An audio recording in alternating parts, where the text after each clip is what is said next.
that's seemingly obsessed with the SUV and crossover, small cars are often overlooked, or in the case of modern minis, they're scaled up every generation, leaving their namesake and size behind. It's these things that make this 2012 Fiat 500 Abarth even more interesting. It is unapologetically imperfect, loud, quirky, and tiny by modern standards. In many ways, it just doesn't make much sense, and yet it's one of the most lovable and charismatic cars I've ever driven. Let's start with the engine in the Abarth, because it's hilarious. If you haven't heard one in person, prepare to be surprised. A tiny 1.4-liter turbo, it growls, it snarls, and it lets off massive pops from the exhaust, which is all because it doesn't have a rear muffler. Just pipe, right from the factory. How Italian's that? If you hit it from low RPM, there's about a half second where it's completely asleep and almost nothing happens, followed by it immediately attempting to rip the front tires right off the road. Around town, it feels genuinely quick, especially with the added drama of that turbo lag. It kind of runs out of breath around 90 miles an hour, but it will keep pulling to right around 130. In sport mode, weight is added to the steering, throttle response is sharper, and the turbo is allowed to create peak boost. Throwing the car around a bit on a back road reveals surprisingly capable handling. The steering is sharp, though quite artificial in feel. With the right tires, it also puts down the power quite well, even without a limited slip diff. The cornering speeds and grip are pretty impressive on the street, and it feels light and nimble, as it should at 2,500 pounds. At this kind of pace, though, we reveal an issue: the seating position.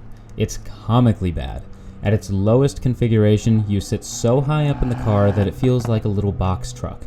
Between that and the car's short length yet tall body, it can take quite a bit of faith to push the car through corners. Despite the seating position, the pedal positioning makes heel-toe downshifts nice and easy, but the throw of the hinged clutch pedal takes a bit of getting used to.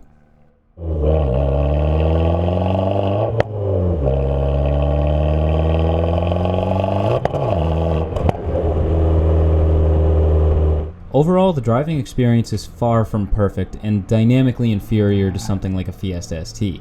It lacks the Fiesta's willingness to rotate and the confidence-inspiring stability of that car.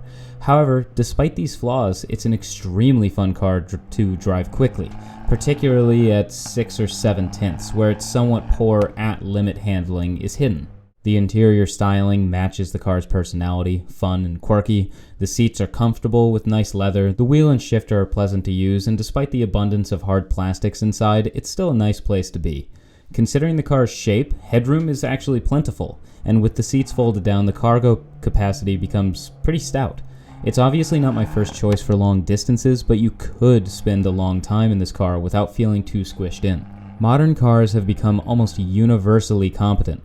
Very few cars are produced with flaws or quirks that the average consumer would even notice. Meanwhile, the 500 Abarth is riddled with little oddities and hilarious traits that seem almost unbelievable in this age of focus group perfection. The Abarth wears its flaws on its sleeve, many of which stem from its roots as a cheap city car, but I'd argue that they serve to make it more charismatic. Measured, calculated perfection, competent as it may be, can also be a bit boring, which is why something like a GTI can feel sterile when driven back-to-back with an Abarth. This is one of the least serious modern cars that I can think of. It has the personality of a child or a puppy. From the near gunshot-level pops from the exhaust, the cheerful interior, and classically awkward looks, the Abarth begs to be driven just for fun. It makes everyday errands more interesting, road rage less likely, and your average mood just a little bit better. For better or worse, my judgment of cars is very dependent on their character and the way that they make me feel.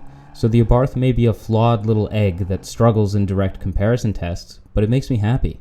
And considering how cheap they are when used, if your life could use a dose of wacky fun, then the Abarth may be just what the doctor ordered.